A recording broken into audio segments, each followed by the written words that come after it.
हम दोनों पति पत्नी सुबह बच्चों को तैयार कर स्कूल भेजने के बाद सैर करने की नियत से जैसे ही कोठी के बाहर निकले कि पति की निगाहें गली में खड़ी धोबी की लड़की पर जाकर ठहर गईं। वह लड़की अक्सर इस तरीके लिए आसपास की कोठियों से कपड़े लेने आती थी। उसे देख कर नितिन का अंदाज बड़ा ही रोमांटिक हो आया। वे गाना तुमको देखा तो ये ख्याल आया, जिंदगी धूप तुम घना साया गाते हुए उसकी बगल से गुजरने लगे तो वह भी अपने एक खास अंदाज में मुस्कुरा दी। उन दोनों की नजरें मिली तो धोबी की लड़की ने धीरे से कहा, नमस्ते जी।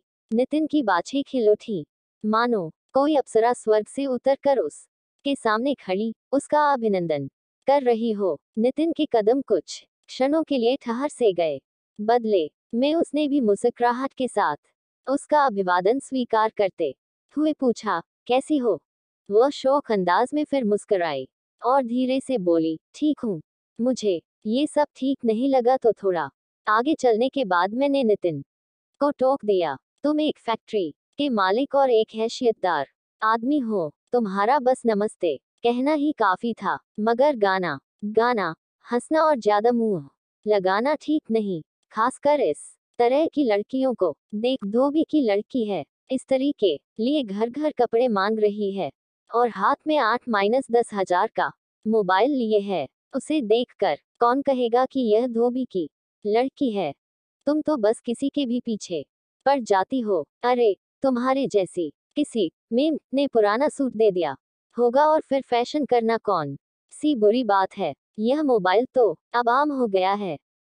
एक दिन दोपहर में लगभग 2:30 बजे के आसपास जब मैं अंकिता को दूध पिला रही थी तो प्रीति मेरे पास कमरे में आई। वैसे तो ये समय उसका आराम करने का होता था। उसकी सांस कुछ फूली हुई सी थी और उसके सिर के बाल बेतरतीब से फैले हुए थे। मैंने उसको नीचे से ऊपर तक निहारा तो लगा कि उसके साथ कुछ हुआ है। मैंने पूछा था, प्रीति तुम इतनी घबराई हुई सी क्यों लग रही हो? क्या बात है? मेम साहब, आप कोई और काम करने वाली ढूंढ लो, मैं अब आपके घर काम नहीं कर सकती। क्यों प्रीति, ऐसा क्या हुआ जो तुम अचानक इस तरह दोपहर में काम छोड़ कर जा रही हो? तुम्हारे साथ हम सब अच्छे से बर्ताव करते हैं। तुम्हें यहाँ किसी तरह की कोई रोक टोक भी नहीं है, अपनी इच्छा से काम करती हो, जब मन में आता है तब घर घूम आती हो, फिर आज अचानक ऐसा क्यों? प्रीति तब कुछ नहीं बोल पाई थी, बस वापस मुड़कर अपनी चुनरी के एक कोने को मुंह में दबाए भाग ली थी वह। मैं कुछ भी नहीं समझ पाई थी। अंकिता को सोता छोड़कर मैं दूसरे कमरे में आ गई थी जहां नितिन सोए थे। मैंने उन्हें जगाया तो आंख भींचते हुए बोले, क्या बात है, छुट्टी वाले दिन तो आराम कर लेने दिया करो। मैंने सारा वृतांत उन्हें सुनाते हुए पूछा, तुम्हें कुछ समझ में आ रहा है कि प्रीति ऐसे अचानक क्यों भाग गई?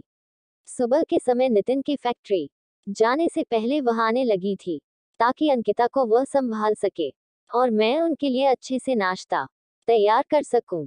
जब कभी नितिन आयशा के सामने आ जाते तो वह हल्का सा मुस्कुराती हुई कहती, नमस्ते जी। उसका मुस्कुराने का अंदाज बड़ा ही शर्मीला था। नितिन भी उसी के अंदाज में मुस्कुराते हुए जवाब देते थे। आयशा जब भी मेरे पास बैठती तो हमारे बारे में ही पूछती। कभी पूछती थी कि आंटी जी आपकी लव मैरिज है क्या? कभी कहती थी कि आंटी जी, अंकल जी बहुत स्मार्ट हैं, आपने कहाँ से ढूंढा इन्हें? जाने कब भोलेपन में मैंने वे सारी बातें नितिन को बता दी थी। वक्त गुजरता जा रहा था।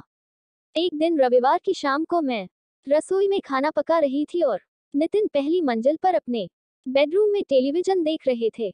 मां जी रसोई के साथ लगते अपने कमरे में बैठकर कोई किताब पढ़ रही थी। अंकिता को भी आयशा के साथ पहली मंजिल पर बच्चों के कमरे में खेलने के लिए छोड़ा हुआ था। मुझे अचानक याद आया कि नितिन रात के खाने में कभी कभार प्याज तो खा ही लेते हैं, इसलिए सोचा कि चलो क्यों न काटने से पहले पूछ ही लिया जाए। पहले तो आवाज लगाई थी। नितिन ने टेलीविजन की आवाज इतनी तेज कर रखी थी कि कोई फायदा न जान मैं सीढ़ियां चढ़ते हुए अपने बेडरूम की तरफ चल दी थी। मैंने जैसे ही कमरे में प्रवेश किया तो जो देखा उसे देखने के साथ तो मेरी सांस ऊपर की ऊपर और नीचे की नीचे रह गई थी। मैं कभी स्वप्न में भी नहीं सोच सकती थी जो मेरे सामने हो रहा था। दोस्तों, आपको कहानी अच्छी लगी है तो चैनल को सब्सक्राइब करें, लाइक करें और कमेंट बॉक्स में अपनी कहानी बताएं। धन्यवाद।